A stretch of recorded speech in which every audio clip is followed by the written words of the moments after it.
چلیں اچھا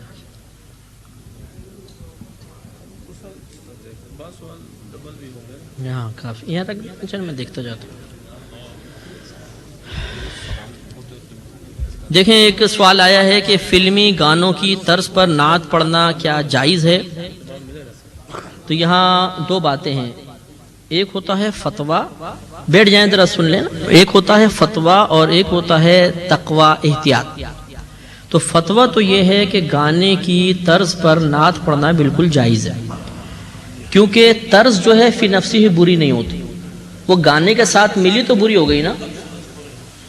تو آپ نے اس گانے کی نسبت کی وجہ سے برا کہا، تو اب نعت کے ساتھ مل گئی تو اچھا بھی کہیے. تو فتویٰ تو یہ کہتا ہے کہ جائز ہے، لیکن احتیاط اس بات میں ہے کہ اس طرز پہ نعتیں نہ پڑھی جائیں، کیونکہ جب آپ پڑھیں گے تو ہو سکتا ہے آپ کا ذہن تو بہت پاکیزہ ہو لیکن سننے والے کا ذہن گانے کی طرف چلا جائے، تو یہ ایک غیر مناسب سی بات ہے. دوسرا یہ کہ جب گانے کی طرف ذہن جاتا ہے تو لوگ نعت خوان سے بدگمانیاں کرتے ہیں، بعض غیبت بھی کر لیتے ہیں. تو ایسا کوئی بھی کام کرنا جس کی وجہ سے لوگ بدگمانی یا غیبت میں مبتلا ہو جائیں یہ مناسب نہیں ہوتا، تو اس لیے بچنے میں ہی بہتری ہے.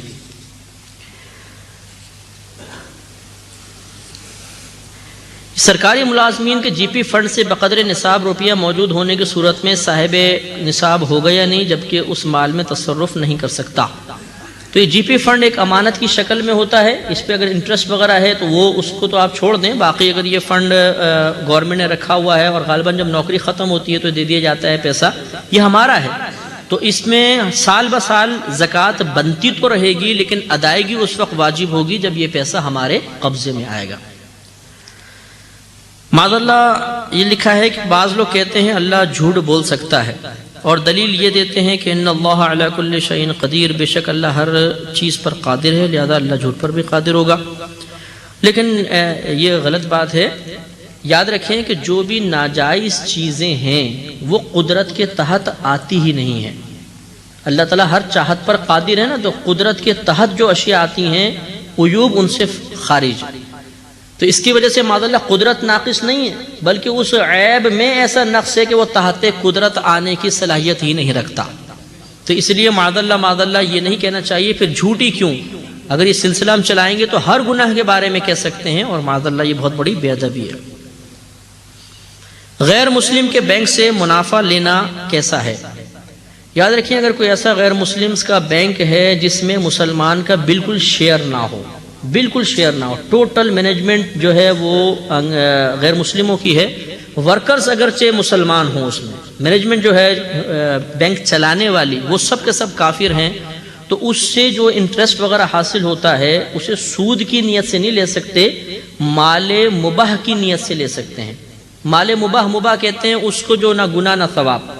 تو یہ جو حربی کافر ہوتے ہیں نا، ایک ہوتا ہے ذمی کافر جو مسلمانوں کے ملک میں اگر اسلامی حکومت ہو تو رہنے کا ایک ٹیکس دیتا ہے، اسے ذمی کافر کہتے ہیں. بھائی آپ سب کو ڈسٹرب کر رہے ہیں، ان کو منع کر رہے ہیں، آپ ڈسٹرب کر رہے ہیں سب، نہ آپ سوال سن رہے ہیں کیونکہ آپ کو دلچسپی نہیں ہوگی.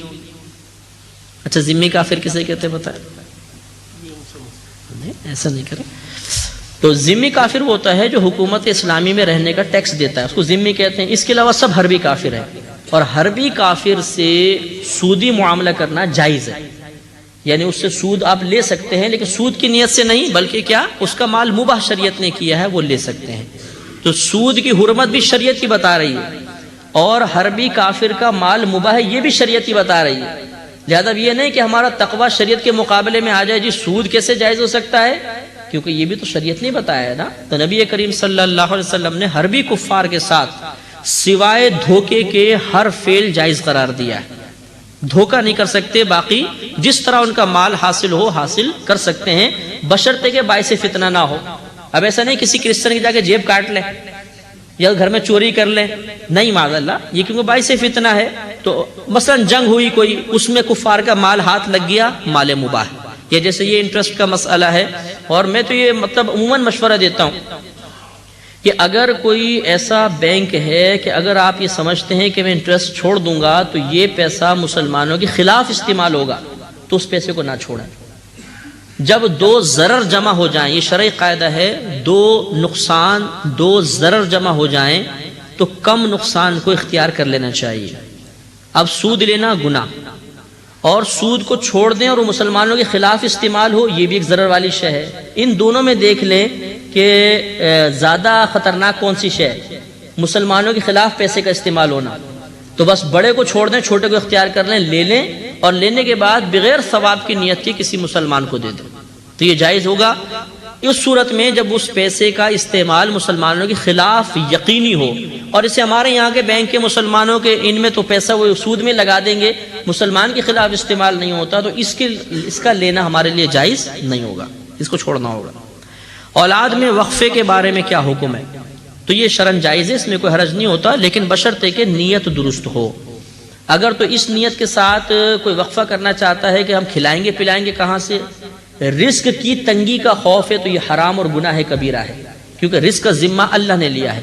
اور بعض اوقات ایسی کچھ فزیکل پرابلمز ہوتی ہیں کہ اگر بچہ پیدا ہوگا تو ایک پہلی چھوٹا بچہ ہے اور ہو جائے گا تو دودھ پلانے میں دقت ہوگی، تربیت میں دقت ہوگی، یا آپریشن سے بچہ پیدا ہوا ہے فوراً اور ہو گیا تو عورت کو مرنے کا یا بچے کے ہلاک ہونے کا اندیشہ ہوتا ہے۔ یہ تمام ایسی صورتیں ہیں جس میں انسان وقفہ وغیرہ کروا سکتا ہے، شرعاً اس میں کوئی حرج نہیں ہے۔ ہاں، تنگی رزق کا اگر بنائیں گے تو پھر وہ گناہگار ہوں گے، وہ نہیں ہونا چاہیے۔ ماں کی دعا میں اثر زیادہ ہے یہ یتیم کی بد دعا میں؟ کبھی تول کے دیکھا نہیں، ویسے نہ کبھی اس کا اندازہ ہوا، تو اس قسم کے سوالات یہ کوئی فقہی سوال نہیں ہے، یہ تو اللہ ہی بہتر جانتا ہے۔ جو خلوص سے کرے گا وہ مقبول ہوگا۔ بد دعا ٹائٹ دے دی اس نے اور بڑے دکھی دل کے ساتھ دی ہے تو وہ ہو جائے گی، اور بعض اوقات ماں اوپری زبان سے دل سے دعا دے رہی ہوتی ہے، دل سے نہیں دیتی ہے تو وہ پھر نامقبول ہوگی۔ تو یہ اصل میں قلب کا معاملہ ہے۔ مووی بنانا اعلی حضرت کے نزدیک کیسا ہے؟ اس زمانے میں تو مووی تھی نہیں، کیمرہ ایجاد نہیں ہوا تھا، عکسی کیمرہ تو تھا، مووی والا نہیں تھا۔ علماء کرام کا کیا فتویٰ ہے؟ تو بہرحال علماء نے تو اس میں دو گروپ ہیں، بعض عدم جواز کے قائل ہیں، بعض جواز کے ہیں، اور میں جواز کا قائل ہوں، میرے پاس دلائل ہیں۔ اس لیے کہ میں نے وہی عرض کی کہ تقویٰ وہیں پر تقویٰ ہوتا ہے جب وہ شریعت سے نہ ٹکرائے۔ شریعت تصویر کو منع کیا ہے، اور تصویر کہتے ہیں عکس ساکت کو، ایسا عکس جو ساکت ہو۔ ابھی جیسے مووی بن رہی ہے مثلا، اس کی ٹیپ آپ نکال کر دیکھ لیں، ٹیپ پر آپ کو نیگیٹو کی طرح جیسے ایک تصویر ہوتی ہے وہ نظر نہیں آئے گی، کیونکہ اس میں جتنا بھی یہ جو میری مطلب جو بھی اس میں جمع ہو رہی ہے، آپ کی مووی جمع ہو رہی ہے، یہ ڈیٹا کی شکل میں، ریز اس کو کہتے ہیں، ریز۔ اگر آپ کمپیوٹر یوز کرتے ہیں تو اس کی ہارڈ ڈسک کے اندر جو ڈیٹا آتا ہے وہ ریز کی شکل میں آتا ہے، سمجھ آگے نا آپ کو؟ تو یہ ریز ہیں اصل میں، اگر آپ اس کو نکال کر دیکھیں گے تو آپ کو کوئی تصویر نظر نہیں آئے گی، اور جب آپ اس کو چلائیں گے VCR وغیرہ پر تو وہ متحرک ہوگی، تصویر نہیں ہوگی۔ تو اس لیے یہ بالکل جائز ہے۔ اس طرح آپ کے موبائل فون کے اندر جو آپ یہ تصویر کھینچتے ہیں، یہ بھی ریز کی شکل کے اندر ڈیٹا فکس ہوتا ہے اس میں۔ جیسے آپ یہ ٹیلی فون کے نمبر جو ہیں اس میں فیڈ کرتے ہیں موبائل میں، تو یہ ریز کی شکل میں، ایسا نہیں کہ آپ اس کی وہ چپ نکال کر دیکھیں گے تو اس میں کوئی نمبر لکھے ہوئے نظر آئیں گے، ریز ہیں۔ تو ریز تصویر کی شکل میں نہیں ہوتے، لہذا بالکل جائز ہے تصویر کھینچنا۔ ہاں، اگر آپ اس کو اسکین کر کے کس طرح کمپیوٹر میں لے جائیں پھر اس کا پرنٹ نکالیں گے تو وہ عکس ساکت ہے، وہ حرام ہو جائے گا۔ تو اس لیے یہ ویڈیو بھی جائز ہے اور یہ بھی جائز ہے۔ ایک بڑے عالم انڈیا کے نام نہیں لیتا ہوں، وہ آئے ہوئے تھے لاہور، میں ان دنوں پڑھ رہا تھا، درس نظامی کر رہا تھا، تو ایسی ان سے گفتگو ہوئی، میں نے کہا حضور یہ ویڈیو کے بارے میں آپ کا کیا خیال ہے؟ کہنے لگے منع ہے۔ میں نے کہا کیوں؟ کہنے لگے اس میں تصویر آتی ہے۔ میں نے کہا ٹیپ پہ نظر تو آتی نہیں۔ کہا کہ سب تو ہوتی ہے، تبھی تو VCR سے آگے چلتی ہے۔ تو میں نے کہا سب تو ہوتی ہے لیکن پوشیدہ ہوتی ہے، تو حکم بدلے گا۔ جیسے یہ فقہا نے لکھا کہ کمرے میں تصویر ہو، اس پہ آپ کپڑا ڈال کے نماز پڑھیں، جائز ہے، کپڑا ہٹا دے تو نماز مکروہ تحریمی ہے۔ معلوم ہے کہ تصویر موجود ہے لیکن اس کو نظر نہ آئے تو حکم بدلنا چاہیے، تو وہ خاموش ہو گئے۔ تو یہ مطلب الحمدللہ میرا دل اس پہ مطمئن ہے کہ ویڈیو جائز ہے، لیکن وہی کہ جائز چیز کی جائز، ناجائز کی ناجائز۔ مرد عورتوں کی بنائے گا حرام، کیونکہ نامحرم کو دیکھنا حرام ہے۔ عورت مردوں کی بنائے گی تو یہ بھی ممنوع ہوگا۔ مرد مرد کی بنائے، عورت عورتوں کی بنائے تو بالکل جائز ہے۔ ہاں، کوئی احتیاط کرنا چاہے اپنے دلائل کے ساتھ تو اس کو ہم مورد الزام نہیں ٹھہرائیں گے، بھائی تم کیوں نہیں کر رہے ہو، اس کی مرضی ہے۔ اور الحمدللہ اب تو مطلب ایک سے جواز کا فتویٰ دعوت اسلامی کی طرف سے بھی آ چکا ہے، اور شاید آپ کو یاد ہو کہ 1 یا 2 اجتماع پہلے کیو چینل اور جیو والوں کی طرف سے باقاعدہ ٹیم کو بلایا گیا تھا اور سالانہ اجتماع کی باقاعدہ مووی بنی تھی، شاید آپ کے نالج میں نہیں ہوگا تو اب آپ کے آ جائے گا انشاءاللہ۔ اور الحمدللہ یہ تو آپ ایکسیپٹ کریں گے کہ میڈیا اس وقت جو کام کر رہا ہے وہ افراد کے بس کی بات نہیں جتنی تیزی سے وہ کام کر رہا ہے. تو میں تو میڈیا کے اوپر آیا اور میں نے مطلب یہ کہ محسوس کیا کہ جو پیغام شاید میں پوری زندگی نہ پہنچا پاتا، میں نے شاید رمضان میں باقاعدہ آنا شروع ہوا ہوں اور اب تیسرا مہینہ چل رہا ہے. 3 مہینے میں بلا مبالغہ کروڑوں لوگ ہمارا پروگرام دیکھتے ہیں. جو کیو چینل ہے یہ اس وقت 125 ممالک میں دیکھا جاتا ہے اور ایئر وائی ڈیجیٹل پہ آ جائے تو 160 ممالک دیکھتے ہیں. اتنا بڑا کسی نے کام کیا ہو تو بتائیں.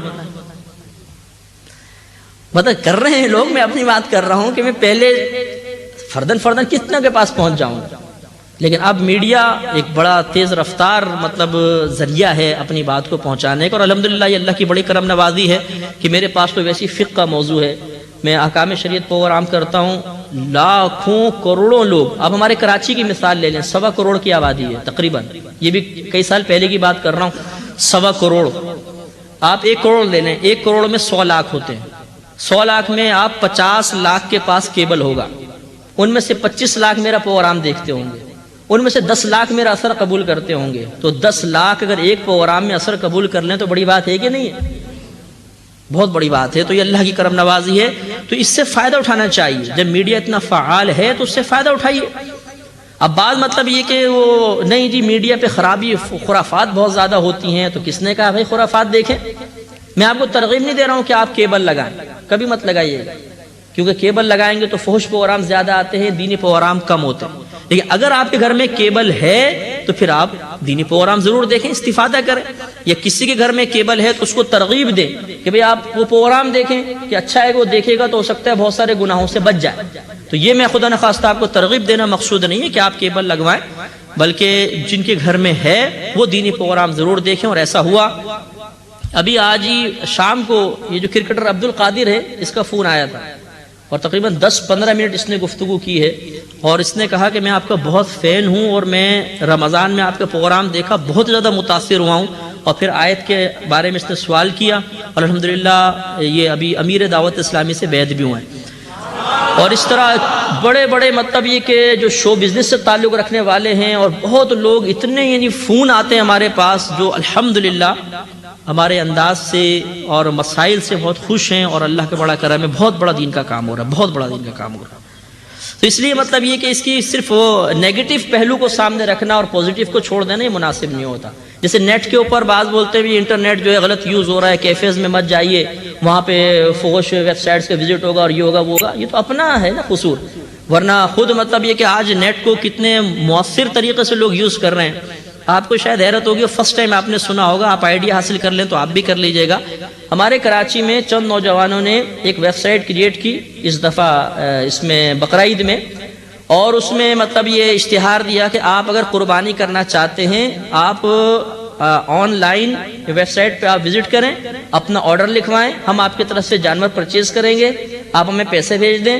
پھر اگر آپ حاضر ہو سکتے ہیں ٹھیک ہے، نہیں ہو سکتے تو ہم لائیو آپ کے جانور کی قربانی فلاں ٹائم میں کریں گے. آپ لائیو قربانی اپنے نیٹ کے اوپر بیٹھ کر دیکھیں اور پھر گوشت تقسیم اگر آپ نے لینا ہے تو بتائیں، ہم پہنچا دیں گے، ورنہ آپ کی طرف سے غریبوں کو صدقہ کر دیں گے. وہ بتا رہے تھے ایک ہی دن میں 6000 افراد نے وزٹ کیا اس ویب سائٹ کا. فائدہ ہوا کہ نہیں ہوا؟ تو اس لیے مطلب یہ کہ بہت فائدے ہیں. لوگ نیٹ کے اوپر بھی ایسا نہیں ہے کہ سب آوارہ گردیاں کر رہے ہیں اور بدگمانی کرنا ویسی منع ہے، بہت اس کے مفید فائدے بھی ہیں. اور میں تو خود نیٹ یوز کرتا ہوں الحمدللہ اور اس کا بہت فائدہ پاتا ہوں. ابھی ہماری اتنی میلز آتی ہیں. اب میلز آپ کیا ریڈیو پہ لیں گے؟ ریڈیو پہ تو ریسیو نہیں کر سکتے نا، نیٹ پر ہی کریں گے. اتنے لوگ سوال کرتے ہیں، ان کے پاس ٹائم نہیں ہوتا کہ لمبے لمبے خط لکھیں، وہ فون نہیں کر سکتے ہیں، افورڈ نہیں کر سکتے ہیں. بہت سے لوگ کسی کیفے میں گھسے اپنا سوال لکھا بھیج دیا، ہم اس کو سینڈ کر دیتے ہیں، وہ اپنے پھر وزٹ کرتے ہیں، اس کو جواب حاصل کر لیتے ہیں. کتنے نوجوان، کتنے عورتیں، کتنے مطلب مرد حضرات الحمدللہ آج اصلاح پا رہے ہیں. تو استعمال پر موقوف ہے. بہرحال بیعت کی شرعی حیثیت کیا ہے؟ مزید یہ کہ جو لوگ کہتے ہیں کہ ہمیں بیعت کی کوئی ضرورت نہیں، ہمارا رہنما یا مرشد سرکار ہیں، وضاحت فرمائیے. تو بیعت ایک مستحب کام ہے، افضل ہے، اچھا ہے. بزرگوں کا دامن تھامیں گے، ان کی طرف سے ہدایت ملے گی تو بہت بہتر ہے، اور اکابرین کا طریقہ بھی رہا ہے.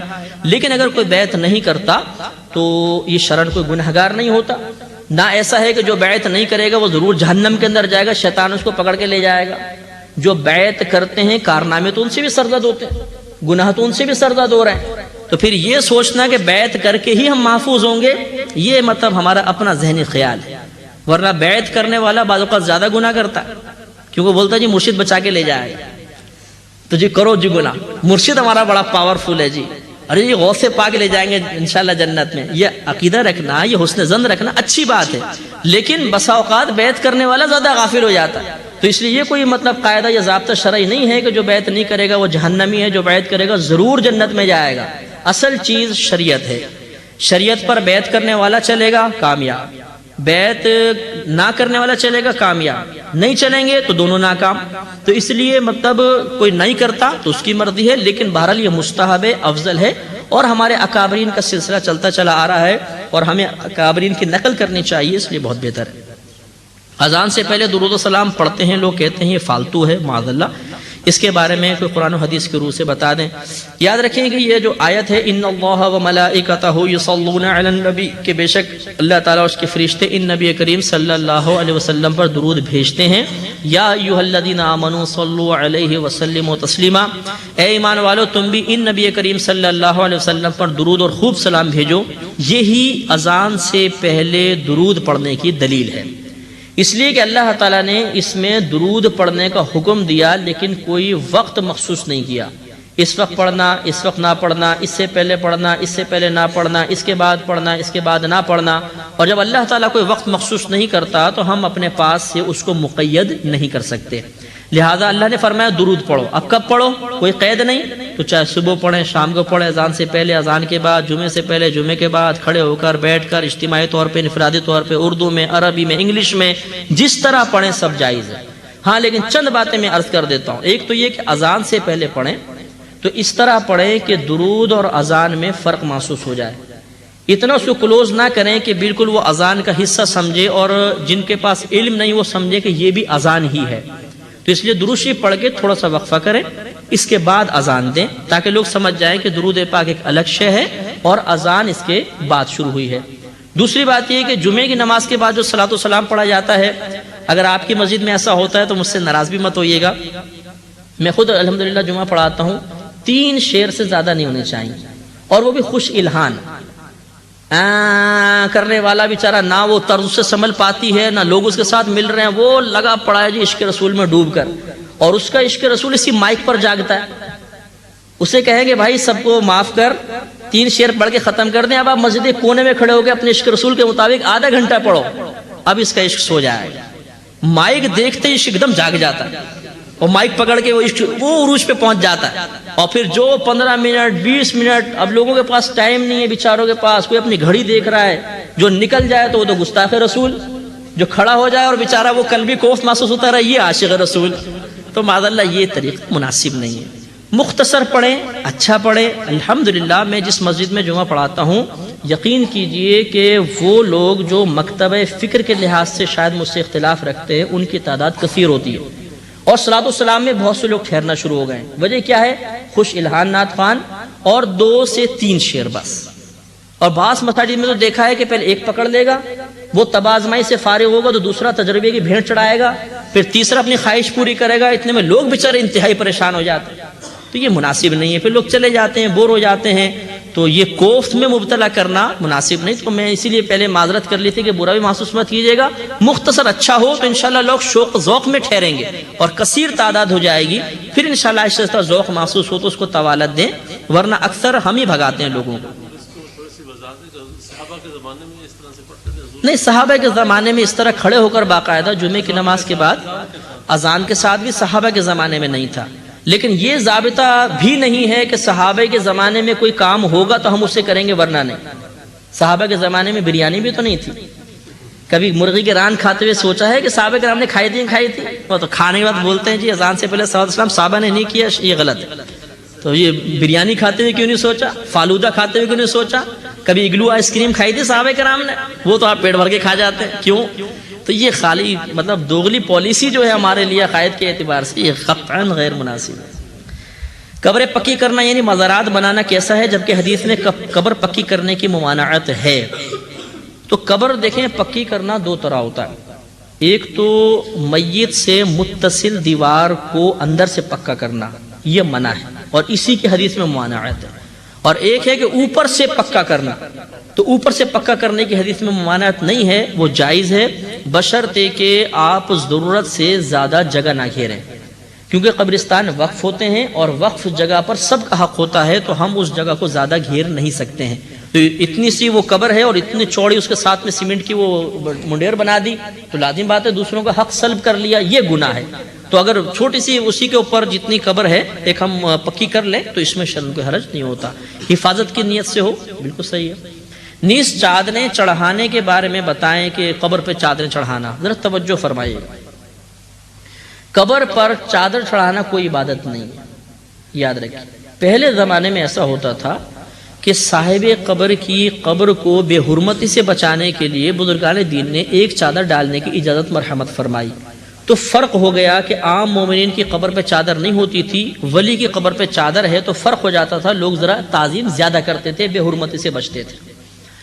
اور اگر ایک سے زیادہ چادر ڈال دی جاتی تھی تو وہ ایسی چادریں ہوتی تھیں کہ نیت یہ ہوتی تھی کہ ہم یہ چادر ڈالیں گے، اب اس کے بعد جو متولی ہے یا مجاور ہے وہ اس چادر کو ہماری طرف سے غریبوں کو صدقہ کر دے گا، اور ایسی ہوتا تھا صدقہ کر دیا جاتا تھا۔ اب یہ جو بیسک کانسیپٹس تھے یہ نکل گئے، اب کیا ہے وہ ایک رسم بن گئی۔ اب اتنی باریک باریک چادریں جو کسی کا لباس نہیں بن سکتی، اور ان پہ پوری پوری آیت الکرسی، اور وہ بھی چمکی کے ساتھ کہ جیسے یوں چادر اوڑھتے وہ پورا منہ چمکی سے بھر جاتا ہے، اب اس پہ وضو بھی نہیں ہو سکتا، اور وہ مطلب ایک چادر، دو چادر، تین، سینکڑوں چادریں، اور ہم سمجھتے ہیں چادر چڑھانا عبادت ہے، یہ کوئی عبادت نہیں ہے۔ اگر آپ چادر چڑھانا چاہیں تو بغیر لکھی ہوئی اور ذرا موٹی سی چادر، اتنی کہ غریب کوئی سردی سے بچ تو سکے، وہ ڈالیں اور یہ نیت کریں کہ اب یہ کسی غریب کو صدقہ کر دیں ان بزرگ کے سال ثواب کے لیے، یہ جائز ہے۔ لیکن خامخواہ چادر ڈالنا قبروں کے اوپر بہت زیادہ، یہ کوئی شرعی طریقہ نہیں ہے۔ تو ہمیں اس راہ اعتدال کو اختیار کرنا چاہیے۔ ہم بعض اوقات بہت زیادہ غلط حرکتیں کر دیتے ہیں جس سے لوگوں کو اعتراض کا موقع ملتا ہے۔ قبر کے سامنے نماز پڑھنے کے بارے میں بتائیں، اگر تو قبر بالکل سامنے ہے، درمیان میں کچھ بھی حائل نہیں، تو یہ نماز مکروہ تحریمی ہوگی، اور اگر درمیان میں دیوار وغیرہ ہے تو یہ سترہ آ گیا، سترہ رکاوٹ کو کہتے ہیں، اور اب چونکہ براہ راست قبر کو سجدہ نہیں ہو رہا تو اب سجدہ کرنا نماز پڑھنے میں حرج نہیں ہوتی۔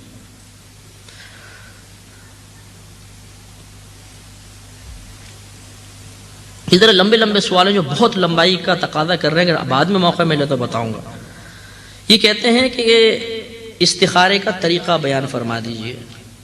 یہ 2 رکعت نماز پڑھیں اور اس کے بعد استخارے کی دعا ہوتی ہے، یا آپ دعا نہ بھی پڑھ سکیں، بس اتنا کریں کہ اللہ تعالیٰ تو مجھے خواب میں درست معاملے کی طرف رہنمائی فرما دے، یہ کرنے کے بعد آپ سو جائیں تو خواب میں اشارہ ہو جاتا ہے، بعض اوقات الہام ہوتا ہے، اور بسا اوقات سبزی نظر آتی ہے، سبز رنگ نظر آتا ہے، یہ اس بات کی علامت ہے کہ اس کام میں خیر ہے، اور اگر سرخ نظر آئے یا کچھ بھی نظر نہ آئے تو پھر اس کو نہ کریں کام کو۔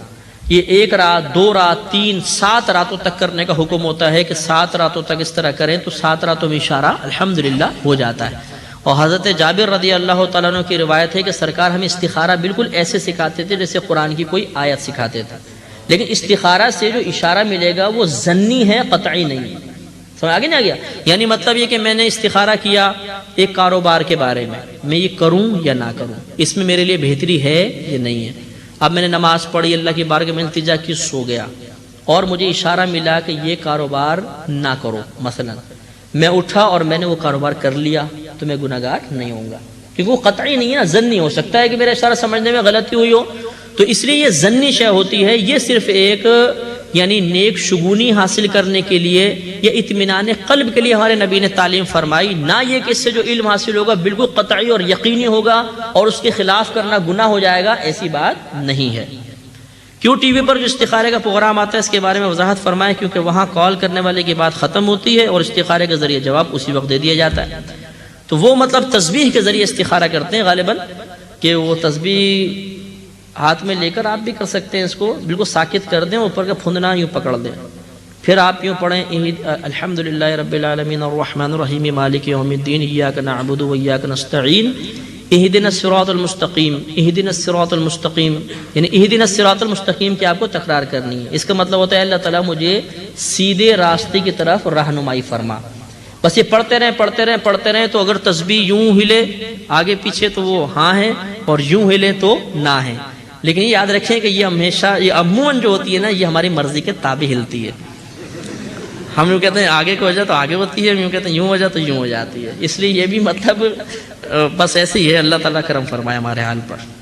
اب وہاں تو میڈیا کی ضرورت ہے کہ وہاں کے لمبے لمبے استخارے پورے رات کے ہوں، تو ہزاروں لوگ مطلب یہ کہ کال کرتے ہیں، ہزاروں تو نہیں، ایک پروگرام میں چلیں 10 12 15 بھی آئیں تو 15 راتیں تو یہ ہوئیں، تو جو کروڑوں لوگ بیٹھے ہوئے ہیں بیچارے ان کا کب ہوگا استخارہ؟ تو پھر وہ یہ اس طریقے سے کر لیتے ہیں۔ تو رات میں آپ اشارہ حاصل کریں یہ بھی ظنی ہے، تسبیح سے بھی ظنی ہے، اس لیے وہ مطلب اس سے فائدہ اٹھا کے کر لیتے ہیں۔ کیا نبی کریم کا گستاخ بھی جنت میں جائے گا؟ یاد رکھیں کہ یہ جو کہا جاتا ہے کہ گستاخ رسول کی توبہ مقبول نہیں، اس کا مفہوم اچھی طرح سمجھ لیں۔ اس کا مطلب یہ ہے کہ اگر کوئی گستاخی رسول کا مرتکب ہوگا تو حاکم اسلام اس کو معافی نہیں دے گا، قتل ضرور کرے گا۔ یہ مطلب ہے کہ اس کی توبہ قبول نہیں کا کیا مطلب؟ کہ اس کو ضرور قتل کیا جائے گا، چاہے یہ اللہ کی بارگاہ میں توبہ کر لے۔ یہ دنیاوی حکم کے اعتبار سے، اور اخروی حکم کے اعتبار سے یہ ہے کہ اگر کسی سے گستاخ رسول سرزد ہوئی اور وہ سچے دل سے تائب ہو گیا اور اس نے بعد میں اپنے اعمال کی اصلاح کر لی، بعد میں کوئی وہ گستاخی کا مرتکب نہیں ہوا، تو وہ مومن ہے، انشاءاللہ اللہ کی رحمت سے داخل جنت ہو جائے گا۔ تو گستاخی رسول کا ارتکاب کرنے والا قطعی جہنمی ہو گیا، ایسا معاملہ نہیں ہے۔ اگر وہ توبہ کرنے میں کامیاب ہو جائے گا تو دنیا میں تو اس کی توبہ کو ہم مقبول نہیں مانیں گے، نہیں میں تمہیں قتل ہی کرنا ہوگا چاہے تم نے توبہ کر لی، اور اخروی معاملے کے اندر یہ حسن ظنی رکھیں گے کہ اللہ تعالیٰ اس کو معاف فرما دے گا۔ کیا ہم 12 اماموں کے نام کے ساتھ علیہ السلام کہہ سکتے ہیں؟ جی ہاں، کہہ تو سکتے ہیں، کیونکہ علیہ السلام کا مطلب ہوتا ہے اس پر سلامتی نازل ہو، تو یہ دعا ہے۔ لیکن چونکہ ہمارے عرف میں علیہ السلام کا لفظ نبیوں کے لیے استعمال کیا جاتا ہے تو بہتر یہ ہے کہ نہ کہیں، تاکہ سننے والے کو یہ شبہ نہ ہو کہ شاید ہم ان کو نبی تسلیم کر رہے ہیں، اس لیے ان کے ساتھ رحمت اللہ علیہ کہنا چاہیے۔ بہرحال کوئی علیہ السلام کہے گا تو ہم یہ نہیں کہیں گے وہ گناہگار ہوا یا غلط کہہ رہا ہے، کہہ تو یہ بھی صحیح رہا ہے، بہتر یہ تھا کہ نہ کہتا، کیونکہ لوگوں کا ذہن پھر اس طرف چلا جائے گا، بدگمانی کریں گے۔ مسجد نبوی کی چھت پر نماز پڑھنا کیسا ہے؟ کوئی بھی مسجد ہو بلا ضرورت اس کی چھت پر چڑھنا مکروہ ہوتا ہے، اور اگر پبلک زیادہ ہو گئی، رش زیادہ ہے، نیچے جگہ نہیں رہی، تو مسجد پر پھر چھت پر نماز پڑھنا بلا کراہت جائز ہے۔ تو اسی طرح مسجد نبوی کی چھت پر بھی نماز پڑھنا بلا کراہت جائز ہے۔ کسی کی تصانیف یا کیسٹ ریکارڈنگ غالباً بغیر اجازت لکھنا چاہ رہے ہیں، یہ بعد لکھ دیا، بغیر اجازت تیار کر کے آنے والا آمدن کیا جائز ہے؟ مثلا آپ کی کتاب یا اس پروگرام کی ریکارڈنگ۔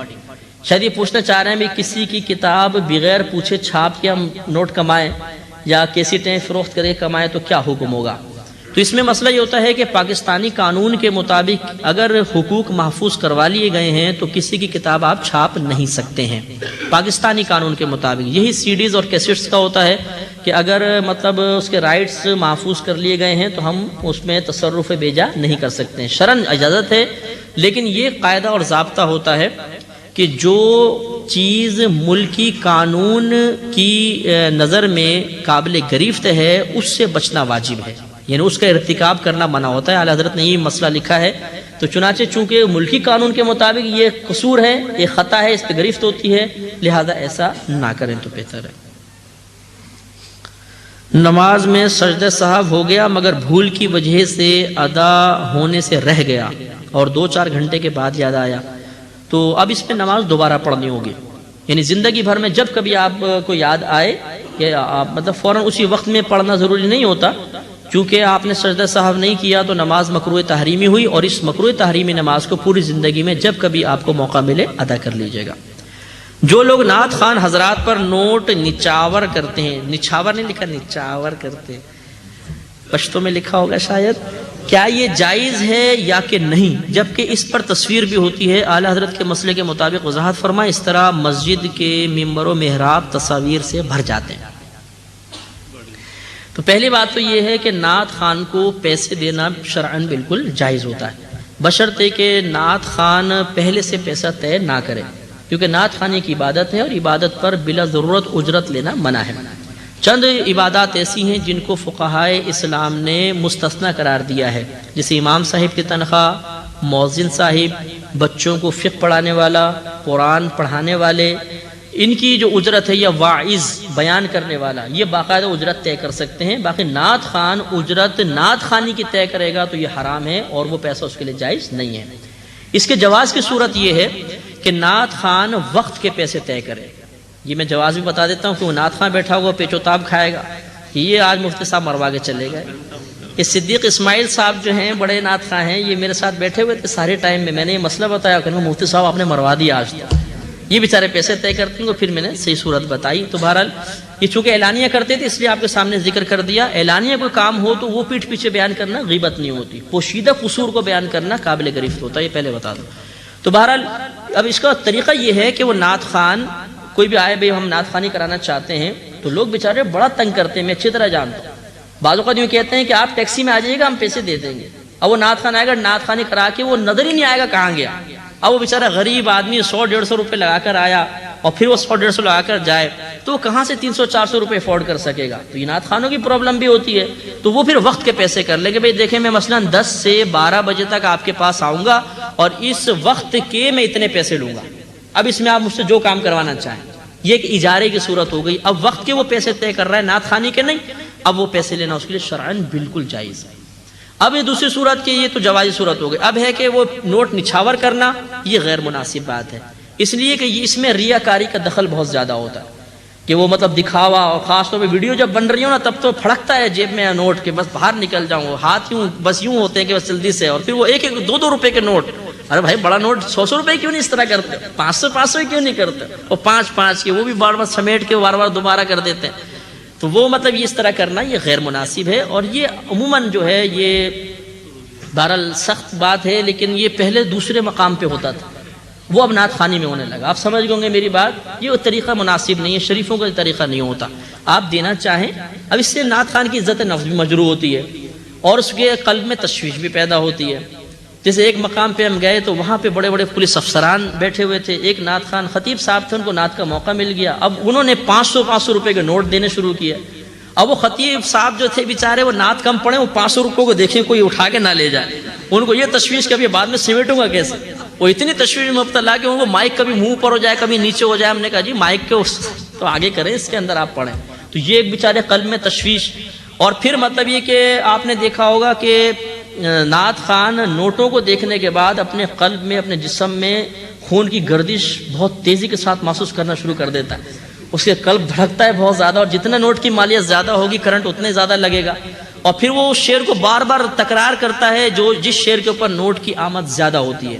تو یہ مطلب عموماً ایسا لگتا ہے، ہمیں تو حسن ظن قائم کرنے کے حکم ہے، لیکن لگتا ایسا ہے کہ یہ بابا جی نے اثر کر دیا۔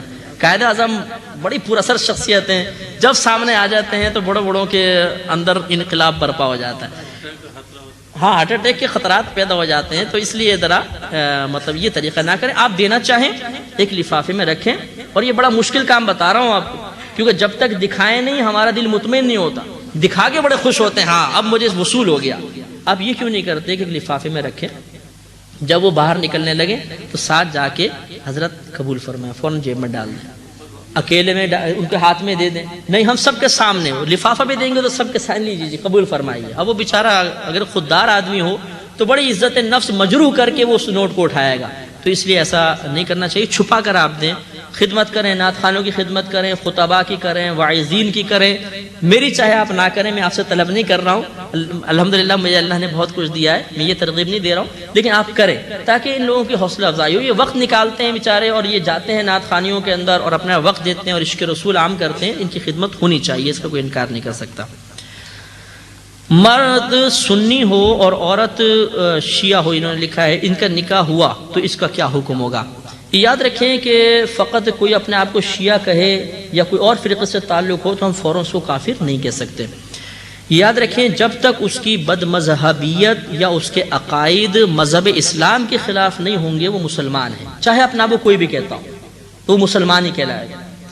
اب یہ پہلے تو یہ کہ یہ کہہ رہے ہیں کہ شادی ہو گئی تو کیا حکم ہوگا، تو حکم یہ ہم دیکھیں گے کہ اگر وہ اس کے جو شخص ہے اس کے عقائد مذہب اسلام سے ٹکراتے ہیں، مسلمانوں سے ٹکراتے ہیں، تو سرے سے نکاح ہوا ہی نہیں، اور ان کو جدا کرنا فرض ہے۔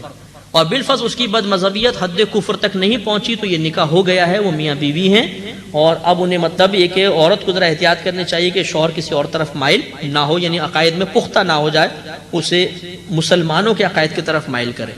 اور دوسری صورت یہ ہے کہ مثلا ایک عورت یہ سوال کرتی ہے کہ میں ایک شیعہ، میرے پاس سوال آیا ہے ابھی خط کچھ دن پہلے، میں ایک شیعہ لڑکے سے شادی کرنا چاہتی ہوں، تو کیا میں کر سکتی ہوں کہ نہیں کر سکتی ہوں؟ تو یہاں مسئلہ تو وہی ہے کہ اگر سامنے شیعہ لڑکے کے بالفرض عقائد حد کفر تک نہیں پہنچے ہوئے مثلا، تو نکاح تو ہو جانا چاہیے۔ لیکن میں عموماً یہ مشورہ دیتا ہوں کہ اگر آپ کسی اور مکتبہ فکر سے تعلق رکھنے والے سے نکاح کریں گی یا کریں گے تو لازم بات ہے کہ ذہنی کشمکش رہے گی۔ ٹھیک ہے، آپ نے وسعت ذہنی کا مظاہرہ کیا کہ جی چلیں ٹھیک ہے میں کر لوں گی، یا لڑکے نے سوچا یہ شیعہ لڑکی ہے چلو کوئی بات نہیں میں اس کو مولڈ کر لوں گا، آہستہ آہستہ نکاح کر لیا، لیکن کیا پورے خاندانوں کا ذہن بدل جائے گا؟ نہیں۔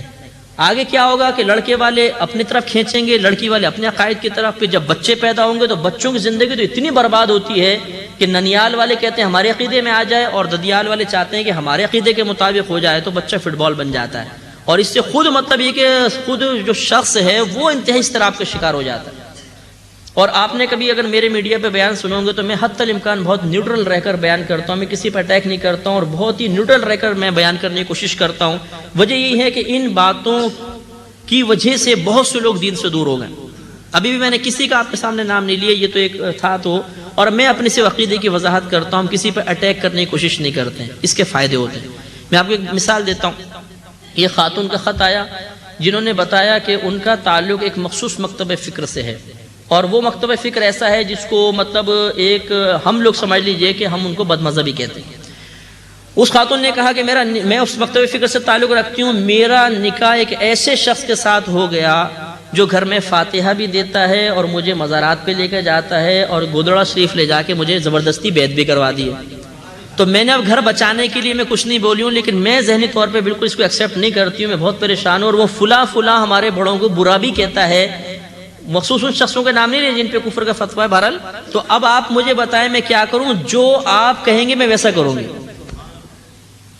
تو اب یہ مجھے اس کی افادیت محسوس ہوئی کہ واقعی نیوٹرل رہنے میں کتنا فائدہ ہے، اپنے آپ کو نیوٹرل شو کرنے میں نیوٹرل نہیں ہوں، میں الحمدللہ بہت راسخ ہوں مسلمانوں کے عقائد کے اعتبار سے، لیکن اپنے آپ کو نیوٹرل رکھنے میں کہ ہم کسی پہ اٹیک نہ کریں، کسی کو ہم برا بھلا نہ کہیں، کفر کے فتوے خامخواہ نہ جھاڑیں۔ اب فائدہ کیا ہوا؟ اب میں نے اس کو جو گائیڈ لائن دی ہے انشاءاللہ عز و جل کچھ دن بعد مجھے اللہ کی رحمت سے امید ہے کہ وہ بھی نیاز دے رہی ہوگی الحمدللہ۔ تو یہ فائدے ہوتے ہیں، تو شدت پسندی مناسب نہیں ہوتی۔ تو اس لیے کسی اور مکتبہ فکر سے آپ اگر تعلق رکھنے کی کوشش کریں گے تو اس میں عموماً بہت زیادہ کشمکش ہوتی ہے، بگاڑ پیدا ہوتا ہے۔ اگر آپ نکاح کرنا چاہیں تو میرے پاس آئیے گا، میں آپ کو بہت بہنیں بھی دلوا دوں گا، بھائی بھی دلوا دوں گا۔